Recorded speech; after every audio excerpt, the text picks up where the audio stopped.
ទទួលបានវគ្គសិក្សាឥតគិតថ្លៃពីមជ្ឈមណ្ឌលពលករតេស្តសន្តិប្រវេសន៍មាតុភូមិនិវត្តន៍កម្ពុជាឬហៅកាត់ថា HRCC ដែលបង្កើតឡើងក្រោមកិច្ចសហប្រតិបត្តិការរវាងអង្គភាពអភិវឌ្ឍធនធានមនុស្សនៃសាធារណរដ្ឋកូរ៉េដែលហៅកាត់ថា HRDK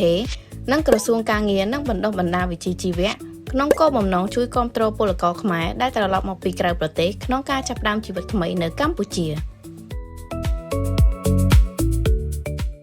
HRCC ផ្ដល់ជូនវគ្គបណ្ដុះបណ្ដាលជាច្រើនសម្រាប់បងៗដែលជាអតីតពលករចំណាក់ស្រុកជាមួយនឹងជំនាញដែលស្របទៅតាមតម្រូវការទីផ្សារការងារបច្ចុប្បន្ន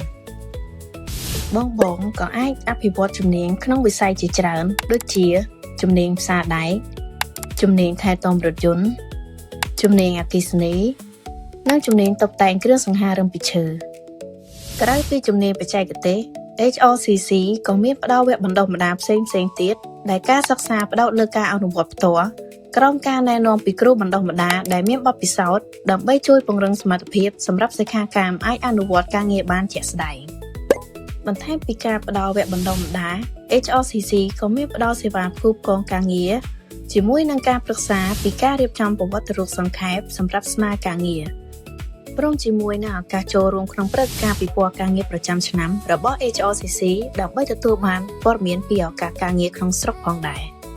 កុំឲ្យឱកាសនេះរំលងផុតទៅអីបងគ្រាន់តែធ្វើការ scan រួចចុះឈ្មោះចូលរួមជាមួយនឹងវគ្គបណ្ដុះបណ្ដាលជាមួយនឹង HRCC សម្រាប់ព័ត៌មានលម្អិតសូមធ្វើការទំនាក់ទំនងមកកាន់លេខទូរស័ព្ទខាងក្រោមសូមអរគុណ